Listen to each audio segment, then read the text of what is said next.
Hey, hey, hey. Hola, mi nombre es Shaula Montaz. Bienvenidos una vez más a Potenciando Sin Filtro.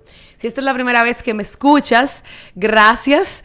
Y vas a tener casi 100 episodios a partir de ahora para escuchar mucho de mí, preguntando, teorizando y más que nada, viendo las cosas desde otra perspectiva. Estamos en la recta final, en el conteo hacia 100 episodios. ¿Por qué? Porque he aprendido mucho y porque quiero seguir aprendiendo de otra manera, pero agradezco demasiado. Repito esto, uno, porque tengo que repetirme el mensaje y no venir de que, hola, 101.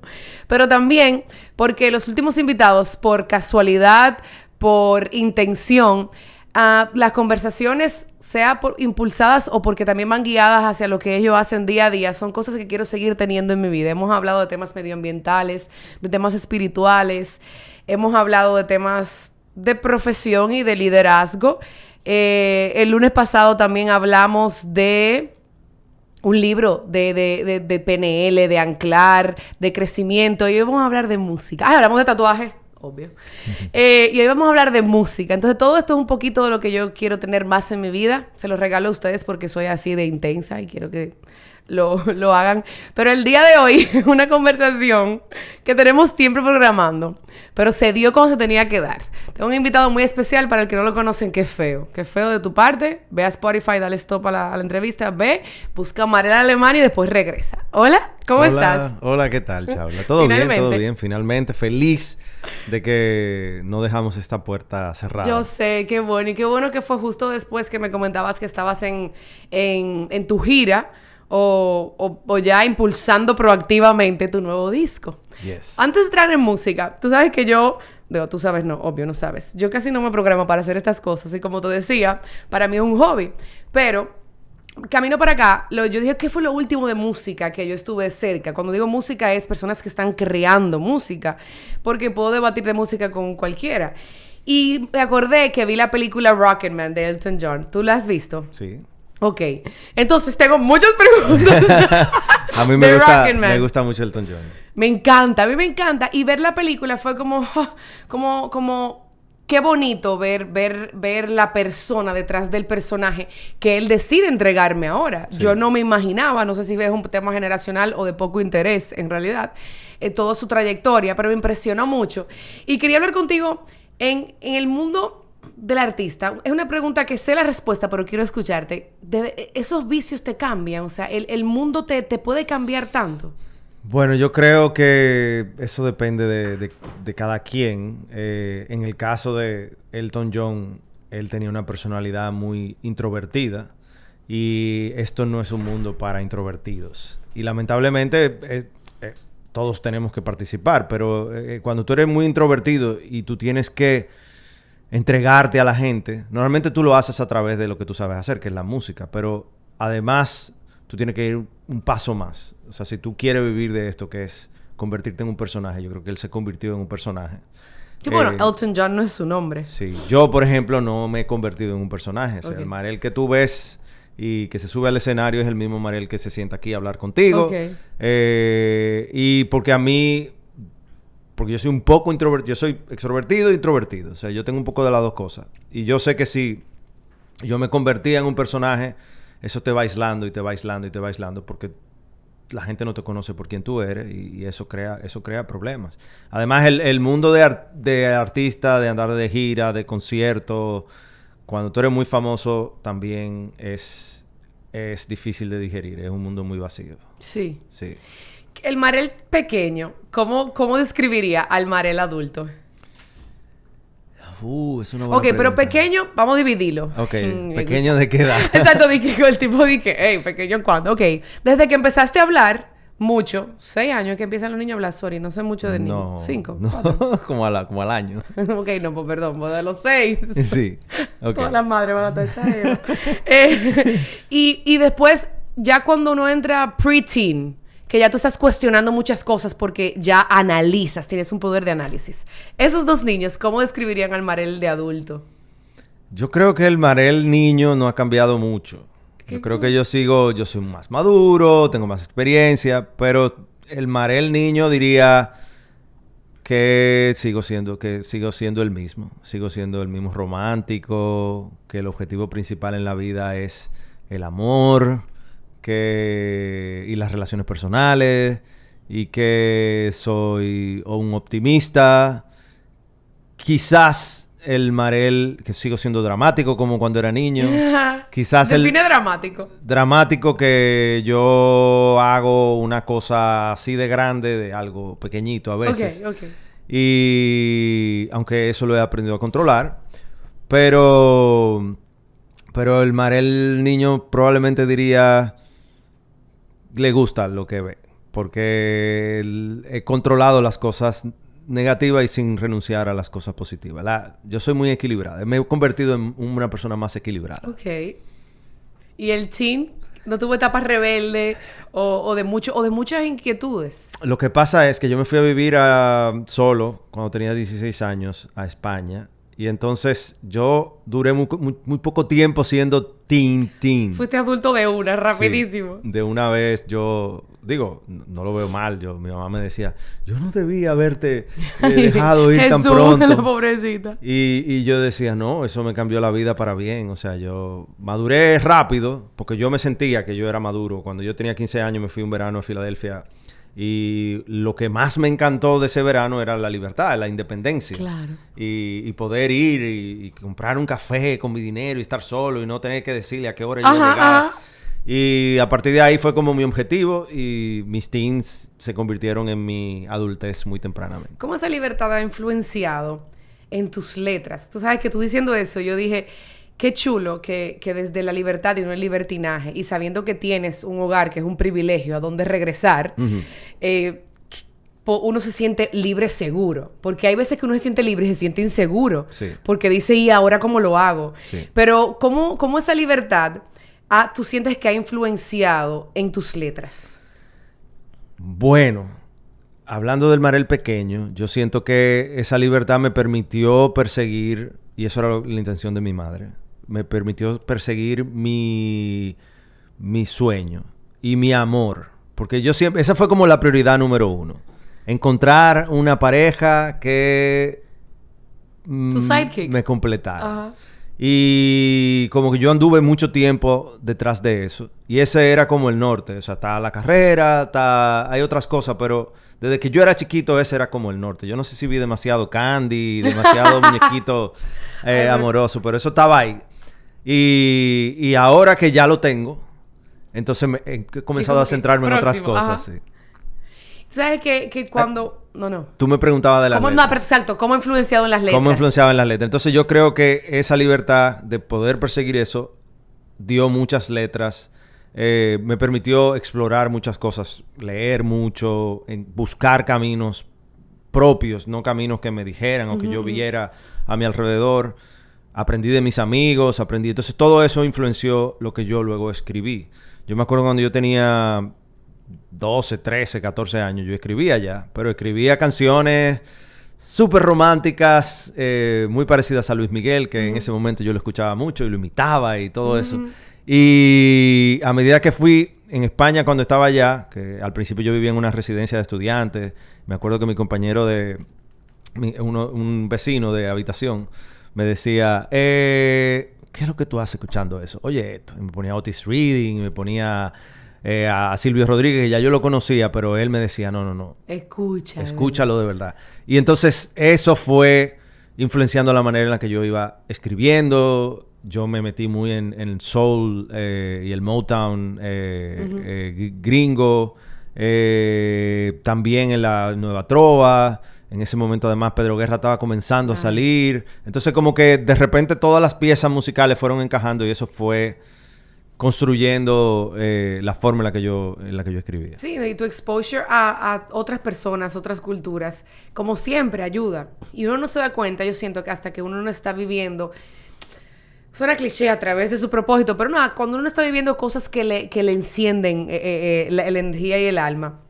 Y sabes que es muy interesante escucharte que desde pequeño sí tenías bien trazado lo primero que querías, que era, ok, quiero formar lo que es para mí mi familia, que va acompañado de una persona que es todo. O sea, todo para mí, en la definición que yo le encuentro. Tú sientes así como volviendo a la película, como Elton, que habían otras cosas que tú tenías que cumplir para ir forjando quién es Marel. En la película vemos que él o yo lo percibí así, o sea, él se veía de una manera, pero él decía, es que yo tengo que ser esto, esto y esto, desde los cambios que empezó a dar, las personas con las que él empezó a acercarse, y las decisiones románticas que tomó. O sea, ¿tú sientes que en ti han habido otros listados a nivel profesional que tú sentías que tenías que cumplir para sentirte semi-realizado? Bueno, yo creo que estoy en ese proceso todavía. O sea, yo creo que ese proceso nunca se termina, ese proceso de búsqueda interior. Yo quizás, aunque yo siempre he tenido claro que yo soy cantante, que yo soy cantautor, y eso va a ser independiente de que gane más o menos dinero de eso. Quizás yo siempre tuve la voz de mi madre también que me decía, pero hay que vivir, hay que ganar dinero, hay que ser responsable, hay que ser... Entonces yo siempre he tenido esa dualidad. Y por eso quizás nunca me entregué del todo a esa vida de artista. Uh-huh. O sea, nunca lo he hecho al 100%. Siempre he sido cantautor y siempre perseguí mi carrera. La carrera que era la que se suponía que me iba a dar el dinero, que era... Y yo elegí cine y me fui por ahí y me convertí en director y es lo que me ha dado de vivir en estos casi 20 años que llevo haciéndolo. Pero entonces yo siempre he tenido esa dualidad y no me he podido plantear más nada porque no tengo tiempo para plantearlo. Pero sigues siendo artista, estás creando, o sea, detrás de un lente tú estás viendo, digo, quizás no sé si yo lo veo en un viaje loquísimo, pero o sea, tú estás viendo una composición musical a través de un lente, pero en imágenes. Sí. O sea, para ti, e imagino, supongo, que todo hace sentido porque también sigues creando, que es lo que te gusta. Sí. ¿Hay alguna línea dentro de tus producciones audiovisuales o de cine? Sí, audiovisuales. De tus producciones audiovisuales, que tú sientes que quien lo ve diría, quien lo ve y te conoce y se diga, claro que Mariel haría algo así? Sí, claro. Yo, las canciones y en lo que yo soy bueno a la hora de contar historias es en que haya emoción, que haya alguna emoción y que haya, o sea, que te mueva. A mí me gusta mover con las canciones y me gusta mover con el cine y la publicidad y todo lo que tiene que ver con creación de historias, porque a mí me gusta ver ese tipo de historias. O sea, yo me acuerdo...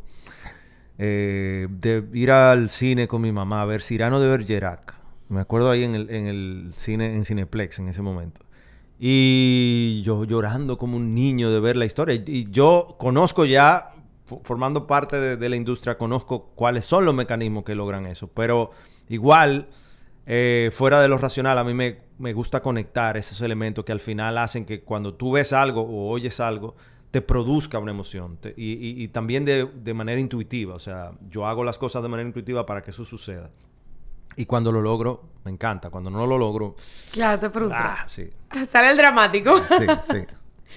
Dentro de el mundo del artista, y ahora, o sea, ahora que me das esa información... mucho más amplio para ti porque ves todo tipo de artistas, o sea, aquel que está en escena y aquel que está trabajando detrás, componiendo, y tú mismo que eres músico.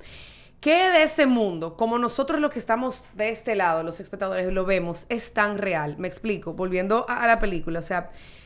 Yo siempre digo como que todos los artistas tienen que tener algo de locura. O sea, hay algo en ellos que no puede hacer sentido. O sea, ellos no pueden ver las cosas tan blanco y negro. No siento que deben ver las cosas tan racional porque siento que se pierde la magia. Y también en su forma de vivir, nosotros asumimos, los que estamos de este lado, que está más propenso a los excesos para llevarse al límite y ver. Y no estamos hablando ni siquiera de sustancias ilícitas. Es la vida. Uh-huh. Entonces, ¿qué tan real es esto? Yo creo que eso es real, pero más por la demanda. O sea, la música sigue existiendo, la oferta y la demanda. Yo creo que es más real por la demanda que porque haya una condición intrínseca en los artistas para ser así. Okay. Yo creo que si tú fueras una persona normal, que tus historias son muy racionales o son muy comunes, sí, hay gente que se va a identificar, pero lo que la gente sigue de verdad es la persona que tiene un punto de vista diferente. Uh-huh. Y tiene un punto de vista que tú como espectador puedes identificarte y decir, oye, me encantaría ser esto, me encantaría ser así. Entonces yo creo que Y la industria lo aprovechó durante mucho tiempo eso. Entonces, crear estos personajes. Incluso una persona como Elton John, que probablemente era un niño que venía de una casa en Inglaterra, que o sea, no tiene ese background que tú digas, él nació hijo de artistas y fue... Sino una persona normal tiene que convertirse en eso. Que viene además de una formación clásica de piano, que no sé qué, que no sé cuánto. O sea, él podía haber sido un pianista, concertista. Pero la vida te va... El ser homosexual también le causó traumas que finalmente ese punto de vista que él trajo a la música, porque él no escribía las canciones, y ese personaje que él creó tiene que ver con esa necesidad del público de ver ahí arriba a alguien que sea una fantasía, que sea algo que tú aspiras a ver. Y si no lo es, yo creo que la gente se lo proyecta y se lo crea. Sí. Y se olvida de que uno también se sienta a comer todos los días y va al baño todos los días y se va a dormir a una hora. Y uno espera una cierta actitud. Tú sabes, y tú, con eso me llega la pregunta. Entonces, ¿para ti el músico nace o se hace? No, yo sí creo que hay una... No nace. O sea, no es que eso viene en la genética. Yo creo que hay aptitudes que sí se nace, o sea, la capacidad de tu cantar, o de tus cuerdas vocales, ¿no? Que se puede educar, pero hay que nacer con ciertas condiciones. Tu capacidad para ser disciplinado, porque una de las cosas que mucha gente quizás no lo ve, pero para ser músico hay que ser muy disciplinado, hay que poder, y medio obsesivo. Hay que poder sentarse todos los días, aprender un instrumento y darle para ahí hasta que tú lo domines. Yo, por ejemplo, no tuve esa disciplina y tengo la disciplina de sentarme a escribir, de sentarme a leer. Eso, pero hay que tener algún tipo de disciplina. Es muy difícil, sobre todo en los instrumentos musicales. Y eso no se ve. Entonces, yo creo que se nace con ciertas aptitudes, pero hay que desarrollarlas. Y hay que estar en un entorno social que promueva la musicalidad. O sea, no es una casualidad que los músicos suelen tener a alguien en la familia que haya sido, o sea, músico. Y eso se va replicando porque la música lo que sí es tan bonita y tan intuitiva y tan como... Es otra fuente de vida. Entonces, como está ahí, inspira. Y es muy difícil que como niño tú no lo valores. Claro. O sea, yo tengo 2 hijos y los 2 son locos cada vez que oyen. Le encanta cantar, le encanta bailar, escribir. O sea, ellos... Sí, es como tú dices también. Hay un factor... O sea, la sociedad influencia mucho. Y ahí voy a entrar ahora. Pero me acuerda porque hay muchas veces que yo, cuando de esos exámenes que salen, yo digo, yo siempre he querido cantar. O sea, mi familia es músico. Mi tío abuelo es Billo Frometa, es mi primo, yo estaba o sea, como, o sea, y mi abuela canta precioso, mi papá toca la flauta, del otro lado canta, o sea, yo empecé piano y por una rebeldía y no consistencia de parte de los adultos en mi vida. No, ya lo superé. Lo dejo, pero si hay algo que te atrae a tú decir, quiero ir por ese camino. Ahora, ¿qué pasa? Cuando eres un niño que no naces... o quizás no sabes, porque no todas las historias de nuestros padres la conocemos, de nuestros familiares, dentro de un ambiente musical, lo que tienes es la sociedad y tienes esto que estamos viviendo ahora. Donde para mí, mi única definición, una no experta, no calificada para dar ningún review sobre ningún género musical, simplemente que lo canto y lo bailo, yo siento como... público que consume, que no hay música. Yo soy a veces de la que digo, yo necesito ver 2 instrumentos. Ok, pero dame uno, aunque sea, dame algo que, o sea, dame cuerda, dame palos, dame algo que en la historia yo sé que se llamó instrumento. Entonces, ¿qué pasa cuando ahora estamos teniendo tus niños? O sea, te ven a ti, ok, pero no te ven a ti, sino que saben que el abuelo Marel, los nietos, el abuelo Marel era el que tocaba, papá hizo otras cosas porque le gustó, apasionado, sé de música, es chévere, escuchamos, pero lo que tengo aquí es una computadora. Para mí sigue siendo música, pero a veces me cuesta. ¿Qué pasa con ustedes, con su gremio? O no con su gremio, con los cantautores, que debe ser un poquito más difícil. A mí... Bueno, hay una cosa que me molesta de esto, que es que yo creo que yo tengo una mentalidad, o sea, musicalmente yo soy mucho más vintage. Yo escuchaba muchas canciones de antes, muchos boleros, muchas cosas, entonces musicalmente, y escuchaba cantautores en la vieja trova, porque eso fue lo que escucharon mis padres cuando yo estaba chiquito. Y entonces todo eso está ahí, y para mí es más difícil, y además yo no nací en un barrio, no puedo hablar de la realidad del barrio, no puedo, entonces para mí es mucho más difícil hacer ese tipo de música y llegar a las masas, porque esa música llega a las masas porque hay mucha más gente y habla de su realidad, que vive esa realidad. Pero a mí no me molesta para nada. De hecho, yo la bailo. Claro. Y yo creo que sí hay música y hay instrumentos ahí. Lo que pasa es que muchos de esos instrumentos ya se convirtieron en instrumentos electrónicos. Se digitalizaron. Y ese tambor de África está metido en un sampler. Y nada más hay que darle una tecla. ¿Sigue siendo considerado instrumento? Yo creo que sí, porque la base sigue siendo, o sea, la base era un instrumento que existía y se ha convertido ahí, y porque también la música es ritmo, o sea, y de hecho tú lo escribes, tú lo puedes escribir de manera musical. Y marcar, entonces yo creo que mientras haya ritmo, y eso es lo más tribal, o sea, nosotros yo creo que estamos volviendo como a los inicios. O sea, probablemente los primeros humanos comenzaron frente a un fuego, tocando piedra y tocando lo que sea que encontraban por ahí. Ahora estamos como simplificando tanto las cosas que estamos volviendo como a ese punto de tribal. Y no nos hemos... O sea, quizá evolucionamos en algún momento y llegamos a tocar los clavicornios y las cosas. Pero estamos volviendo a lo tribal. Yo no sé si eso es bueno o es malo. Ya eso el futuro lo dirá. Ok. Pero, ¿qué extrañas de... viejo? Sorry, no tengo otra palabra. ¿Qué extrañas de lo viejo?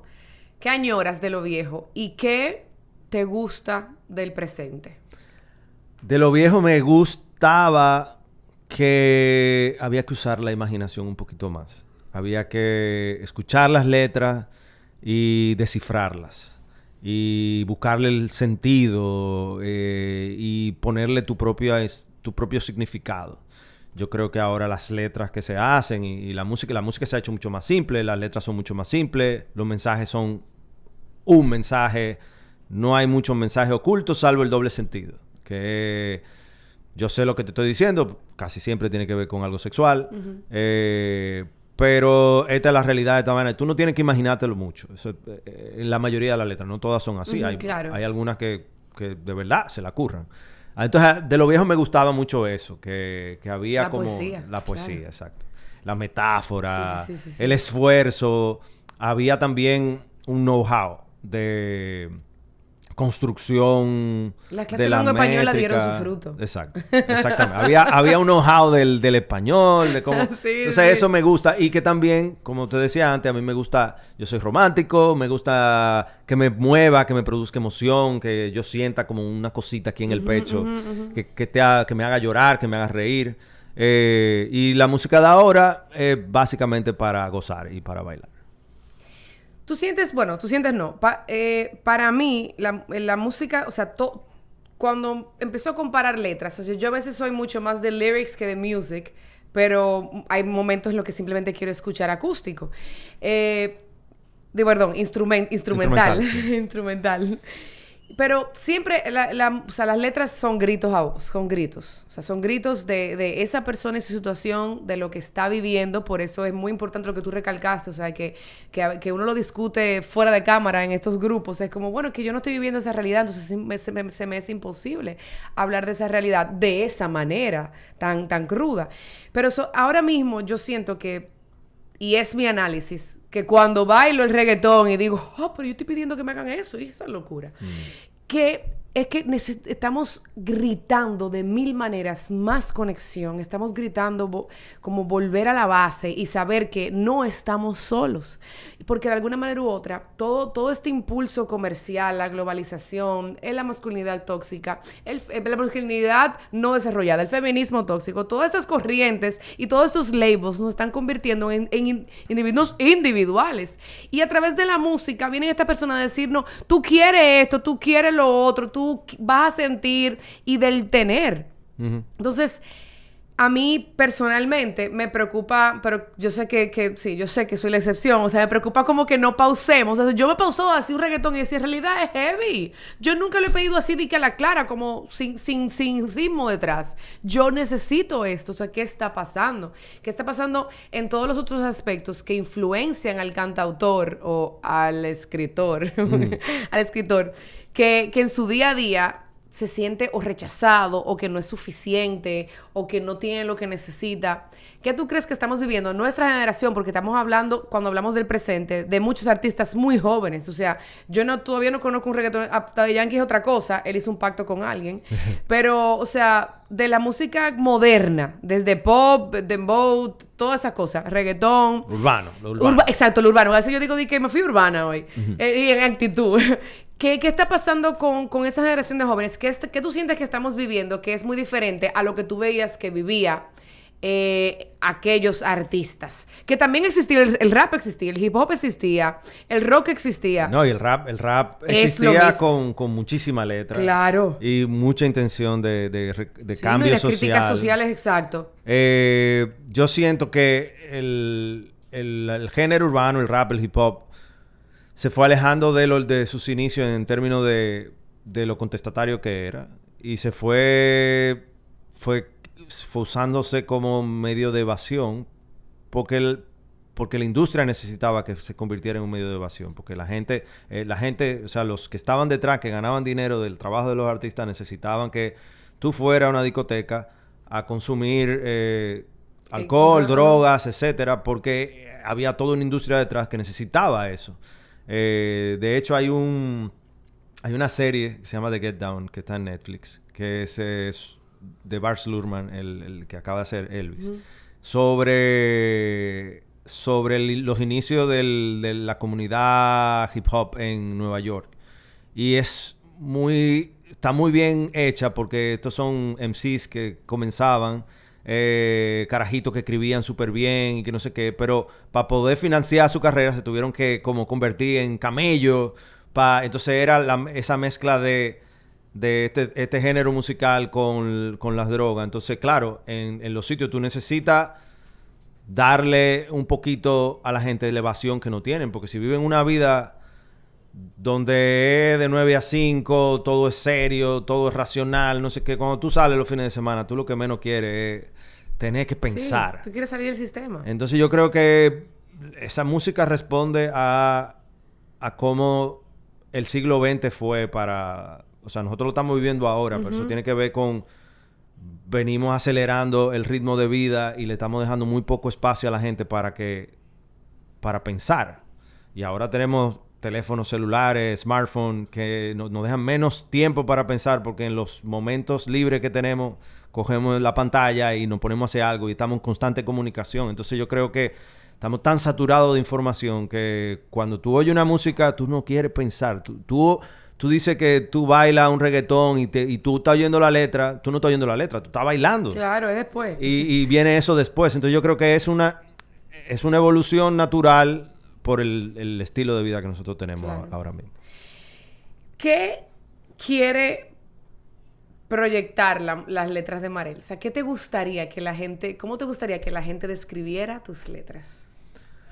A mí me gusta que la gente se apropie de las canciones que yo hago. Y me encanta cuando a veces de repente me llega un mensaje de alguien que me ubicó, que conoció a un amigo de un amigo, y al final me escribe: mira, Marel, yo sé que tú no me conoces, pero yo estoy hablando con fulanita, que yo creo que esta canción lo que significa es tal vaina. Y yo dije, yo no te quiero decir lo que significa. Yo quiero que tú tengas tu propia... Pero si tú quieres, para que ustedes no se maten ahí, yo le digo un poco, va un poco así, pero tu interpretación está bien también. Claro. Entonces, a mí me gusta que la gente se apropie de eso. Yo creo que hago incluso un esfuerzo por no ser muy explícito con las letras. Y que la gente... hay mucha metáfora. Exacto. Y así la gente escucha las canciones y encuentra el sentido que quiere. Y a mí me gusta mucho eso. Y cada momento es diferente. O sea, para mí mi animal a veces dice que... wow, pero este animal cambió. O sea, como... recuerdo que fue, dije, tú no eras este. Sí, no, buenísimo. sí. Y dentro de todas tus canciones, ¿cómo tú decides cuáles sí y cuáles no? Porque estoy asumiendo que, o sea, ustedes escriben. ¿Qué pasa en ti? ¿Qué pasa durante el proceso? ¿Qué es lo que hace que tú digas, esta sí? A ver, yo las tengo que disfrutar como espectador. Ok, Eso pero es lo disfrutarla primero. leyéndola, tocándola, lista. Bueno, no. Yo tardo mucho en hacer los discos. Yo creo que un poco porque yo hago las canciones rápido y tengo que darles tiempo a yo dejarlas guardadas y a recuperarlas y a tocarlas y a enseñárselas a amigos para yo darme cuenta si esa canción de verdad me mueve a mí. Ok. Porque al principio todas las canciones tú crees que son la mejor canción que tú acabas de hacer y eso es lo máximo. Pero después, cuando tú la dejas un tiempo guardada y tú la sacas otra vez y tú la tocas y dices, le falta algo.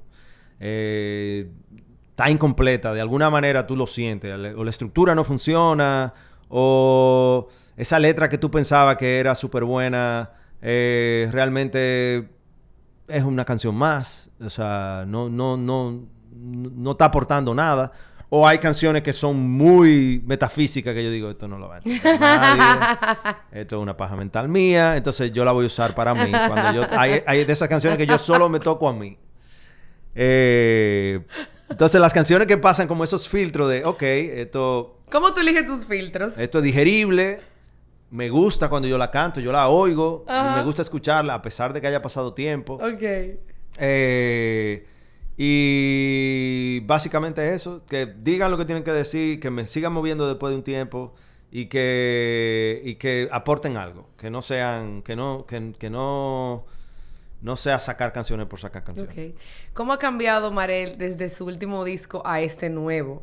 Para mí, que mi amiga y yo consumíamos el otro demasiado, yo siento que a nivel musical hay o sea, un cambio. Hay veces que yo digo, nunca me imaginé a él como con este sonido ahí atrás. O sea, las letras sí. Las letras es como, qué bonito que no ha perdido su esencia. Qué bonito que tú sientes que sigue conociendo al artista. Sí. Pero en música es como que, este cristiano está tratando cosas heavy. Como... Eso para mí es... como yo no me hice maestro de ningún instrumento. Ni aprendí mucho de armonía, ni mucho...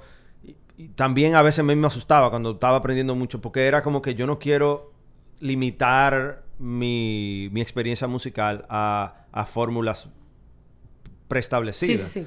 Entonces, yo soy muy intuitivo cuando hago las canciones, entonces yo a veces, como tengo muchas influencias musicales, a veces me salen unas cosas, a veces me salen otras. Y a mí eso es lo que me gusta del proceso de creación. Que no me va a salir una canción igual y que yo siempre voy a tener la libertad de explorar.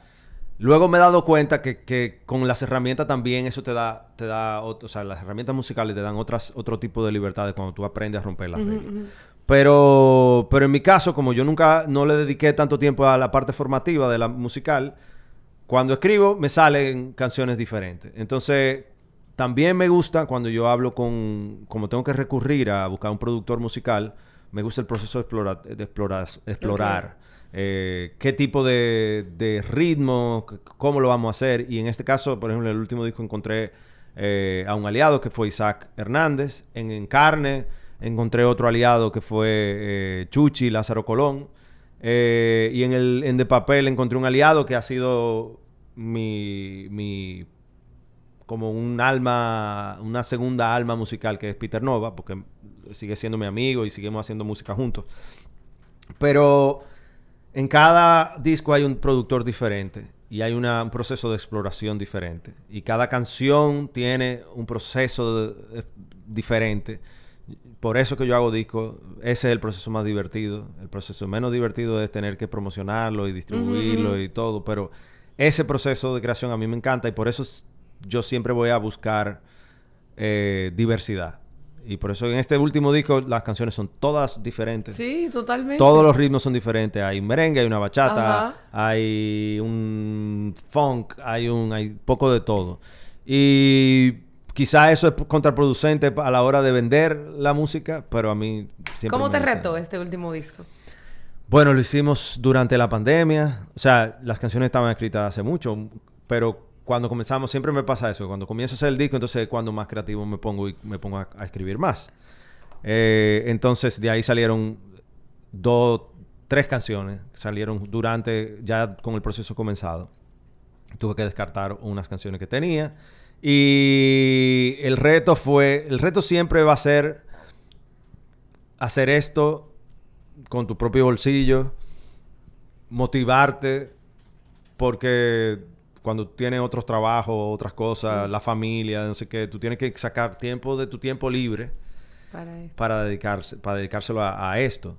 Y entonces ese siempre va a ser el reto para mí, que yo no lo hago 100%. Y, ¿no? Y hay algo en ti que dice, pero estoy 100% haciéndolo al mismo Sí, tiempo. Porque... mentalmente sí, y en mi corazón yo siempre estoy haciendo música. Con mis hijos estoy haciendo música. Ahora estoy haciendo canciones infantiles. Qué Tengo un chulo. canal de YouTube. Ay, no, que te iba a decir ahora. Si entramos a tu Spotify, Ajá. ok, y vemos el top 5 de las canciones que están. 1, Carne. Sí. 2, Llévatelo Todo. 3, Lucecita. 4, Mi Animal. 5, Palabras en el Aire. Pero en realidad, sí, no, porque en realidad el top es Carne, 126, Mi Animal y Palabras en el Aire. ¿Alguna de esas tú dijiste, ¿qué? O sea, ¿hubo alguna que tú dijiste, yo nunca me hubiese imaginado que esa iba a ser? Bueno, Carne tiene un proceso diferente a las canciones como yo las he escrito. Porque yo estaba haciendo el disco. Estas fue de las canciones que yo hice mientras estaba en el proceso de producir el disco. Y yo sabía que quería que el disco se llamara Carne, porque estábamos cogiendo mucha influencia de la Fania, de la salsa. Era un disco que yo lo escribí en medio de una etapa muy carnal. Yo acababa de terminar una relación y yo lo que quería era Carne. carne. Entonces, yo sabía que se iba a llamar así el disco. Y estaba en el supermercado un día comprando carne. y se me ocurrió, bueno, esto es un disco que va a ser más directo, que va a ser más crudo. Esto es carne, esto es crudo, esto es todo para ti. Y esa melodía, yo comencé a desarrollar eso. Y yo pensaba que iba a ser, la idea era que fuera una introducción del disco, algo en el medio y algo al final, no iba a ser una canción. Entonces yo al final me senté, escribí 2 minutos y se la mandé a Chuchi. Chuchi me dijo, me mandó el demo para atrás y yo dije, ok, pues esto es una canción. Y entonces se la enseñaba a mis amigos y en ese momento era el momento álgido del reggaetón cuando estaba en sus buenas. Porque ahora como que ha habido un revival, pero eso comenzó hace mucho. Sí, sí, sí. Y yo me juntaba, como estaba en una etapa muy carnal, salía mucho a bailar y a gozar. Claro. Entonces, era como que ese tiene que ser el primer sencillo. Y finalmente se convirtió en la canción, se convirtió en el nombre del disco, se convirtió en todo. Y conectó más con el público aquí, porque es una canción más simple, una canción que tiene un coro catchy. Ajá, sí. Ayer la estaba escuchando en una discoteca que la pusieron. Esa canción yo no hubiera predecido que iba a pasar con eso. Interesante. De verdad que agradezco mucho toda tu honestidad, tu tiempo y ver desde otra perspectiva todo eso que pasa en la cabeza, que no siempre uno lo sabe, uno lo escucha en conversaciones, uno lo asume por las letras, pero no necesariamente uno puede darse el lujo de conocer un cantautor. O sea que te agradezco muchísimo. Gracias todo a ti, tu Chabla. tiempo. No sé si sabías, bueno, no, porque ya lo hablamos antes, no me venía ahora con esa, que no sé si sabías. A ver, hablemos Sin Filtro. Es un juego de preguntas poderosas para conversaciones interesantes. Es donde yo he ido encontrando mi propósito y aquí yo escribo preguntas, no canciones, pero preguntas. Entonces, como nada es casualidad, cuando voy a mi caja que me entregan para poder regalar, algunas deterioradas, sorry, porque el equipo de marketing me quiere matar, salió la de pareja para ti. Mira que no es coincidencia que decías que es tan bonito, que para ti es un propósito tan lindo construir esa parte de tu vida. Entonces, aquí hay preguntas que son destinadas para conversarlas en parejas o con grupo de parejas. Tú vas a hacer 3 preguntas. Tú tienes chance de decir, dale skip, que no, esa no la voy a responder. Ok. Vamos a ver. Lo estoy eligiendo al azar. En los dates no, ya lo confesé, no lo hago al azar. Pero aquí sí. ¿Qué parte de tu cuerpo te preocupa que pueda desencantar a tu pareja en la intimidad? A mí toda la grasa se me acumula aquí atrás en la espalda. Y esa vaina es genética y eso es lo que yo estoy como coño. Pero, perdón, dije... No, es sin filtro. Come on. Ok. Buenísimo, ok. ¿Con quién, ¿Con quién te arrepientes haberte acostado o no? Skip. Ok, bueno, no me lo imaginé. Eso me va a traer problemas. No, espérate. Te lo juro que yo no estoy... O sea, no. No, tu señora tiene que, por lo menos... ¿Cómo manejarías un embarazo no planificado? Diante, Bueno, yo en realidad no lo puedo manejar eso, porque es una decisión de mi pareja o de la persona que se quede embarazada. Por suerte, yo creo que no voy a tener ese problema por ahora. Bueno, pero lo estaba hablando el otro día con mi esposa, por ejemplo. Y la decisión es de ella, porque yo no tengo nada que ver con su cuerpo. Pero ya con 2 hijos... yo creo que yo preferiría que... Yo creo en el aborto, creo en la planificación. Hay muchísimas cosas que nosotros como humanos hemos hecho que no son la voluntad de Dios. Y entonces me parece como que si la ciencia lo permite y es algo que tú puedes planificar, yo lo puedo decir abiertamente. Yo viví en España y cuando tenía 21 mi pareja se quedó embarazada. Yo le dije, bueno, tú lo quieres tener, yo me pongo a trabajar. Y ella me dijo, no, yo no lo quiero tener. Yo fui con ella, la acompañé. Gracias por respetar la decisión del cuerpo de una mujer. Claro. Y una, porque hicimos skip. ¿Qué te hace sentir seguro en las relaciones? ¿Qué me hace sentir seguro? Que la otra persona se comunique y que yo entienda los sentimientos de la otra persona y no solo la proyección que yo hago. No solo el drama, solo el drama. Exacto. Gracias, de verdad que sí. Muchísimas gracias. Es tuyo, para ti, para tu esposa. Y le voy a enviar el de familia para que jueguen con los niños también. Mortal. A ustedes, muchísimas gracias. Se está acabando. Mi nombre es Shaula Montaz y estás potenciando Sin Filtro desde Guerra Films.